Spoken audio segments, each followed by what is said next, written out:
Hello friends and welcome to my channel again and इस video session में हम लोग बात करने वाले हैं बहुत ही इंटरेस्टिंग टॉपिक पे और बहुत ही कॉमनली फेस्ड प्रॉब्लम पे, वो है ओबिसिटी, जो कि जिसका सोल्यूशन हर दूसरा बंदा दुनिया में ढूंढता ही है। तो बहुत सारे लोग आजकल ओबेस पाए जा रहे हैं उनके लाइफस्टाइल चेंजेस की वजह से, बहुत सारे स्ट्रेस की वजह से, बहुत सारे रीज़न है जिसकी वजह से ओबिसिटी हो रही है। तो ये बहुत ही कॉमनली फेस्ड हो गई है। तो इसका जो इरेडिकेशन है बहुत डिफ़िकल्ट हो चुका है। तो इस मेजर प्रॉब्लम पे इस वीडियो में हम लोग बात करने वाले। तो obesity is nothing but increased in body size. जब बॉडी ऐसी धीरे धीरे क्या होती है, उसका मास बढ़ता जाता है और साइज़ बढ़ता जाता है, और जिसकी वजह से वो बहुत ही ओबेस दिखती है, बहुत ही बड़ी साइज़ की दिखती है। और इसमें इसका एक रीज़न ये है कि बहुत सारा कोलेस्ट्रॉल जो है वो जमा हो जाता है और इससे साइज़ बढ़ जाता है। तो ये ओबिसिटी होती है।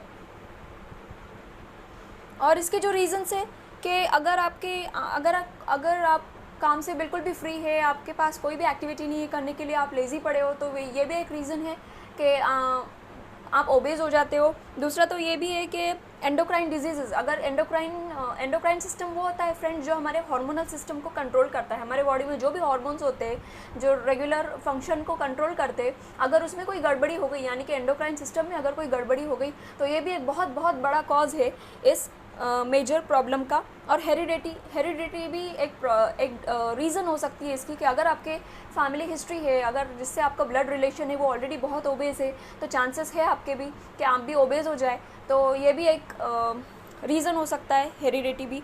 और दूसरा तो ये है कि हेरिडेटरी भी एक प्रॉब्लम है। और दूसरा ये है अनहेल्दी फूड। अब आज की लाइफ में जो है बहुत अनहेल्दी फूड खाया जा रहा है, और फास्ट फूड, जंक फूड को बहुत लोग डिमांड दे रहे हैं, जिसकी वजह से क्या हो रहा है कि बॉडी मास इंक्रीज़ हो रहा है। और ये जो ओबिसिटी है, ये अगर बंदा ओबेस हो जाए तो ऐसा नहीं है कि वो खतरे से बाहर है, नहीं, उसको बहुत खतरा है। ओबिसिटी से बहुत सारे प्रॉब्लम्स अराइज होते हैं। हमारे जो ऑर्गन्स होते हैं, हमारे जो बॉडी पार्ट्स होते हैं, उन पे काफ़ी अफेक्ट करता है और इनको ख़राब कर लेता है। और जो कार्डियोवास्कुलर सिस्टम है, जो हमारे हार्ट की फंक्शनिंग है, उस पर ज़ोर आता है इसकी वजह से, ओबिसिटी की वजह से। और बहुत सारे ऑर्गन्स हैं जो कि ओबिसिटी से अफेक्ट होते हैं, क्योंकि ओबिसिटी का मतलब ये है कि बॉडी मास इंक्रीज़ हो रहा है, यानी कि सारे ऑर्गन्स पे लोड बढ़ रहा है, और कोलेस्ट्रॉल भी कहीं ना कहीं जमा हो रहा है, जो कि हमारे हार्ट की आर्टरीज एंड वेन्स को ब्लॉक कर सकता है, जो कि स्ट्रोक, हार्ट अटैक में भी तब्दील हो सकती है, और पैंक्रियास पे भी अफेक्ट कर सकता है। तो बहुत से लोग जो ओबेस है, तो हो सकता है कि वो डायबिटीज़ उनको होने का रिस्क हो सकता है। देखिए, इस तरह से धीरे धीरे अगर बढ़ती गई, या फिर कोई भी स्पीड हो बॉडी का मास बढ़ने की, तो स्टेज बाय स्टेज ये ऐसी बॉडी दिखने लगती है ओबेस पर्सन की। तो इसके लिए हम लोग ये बात करेंगे कि सोल्यूशन इसका क्या है। तो सोल्यूशन इसका ये है कि हमको प्रॉपर डाइट लेना चाहिए, हमको जो है जंक फूड नहीं खाना चाहिए। ऑफ कोर्स हमको वेजिटेबल्स, फ्रेश वेजिटेबल्स वो सब खाना चाहिए, जो कि हमारा जो कोलेस्ट्रॉल है जिससे बढ़ता नहीं, हमको वही डाइट लेना चाहिए।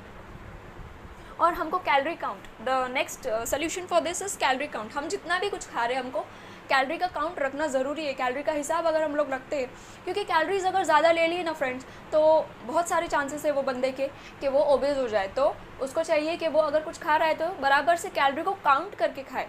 तो इससे क्या होता है कि कैलोरीज जो है कंट्रोल में रहता है, और बॉडी मास भी कंट्रोल में रहता है, और ओबेसिटी होने के चांसेस बहुत ही कम होते हैं।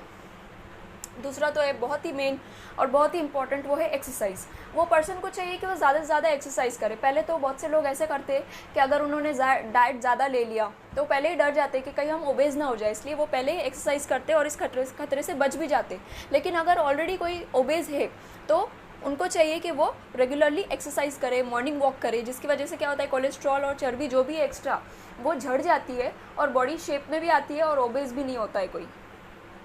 तो ये सारे पॉइंट्स थे, मेरे टिप्स थे ओबिसिटी के लिए कुछ। आई होप आपको पसंद आए होंगे, एंड आई होप ये आपको हेल्प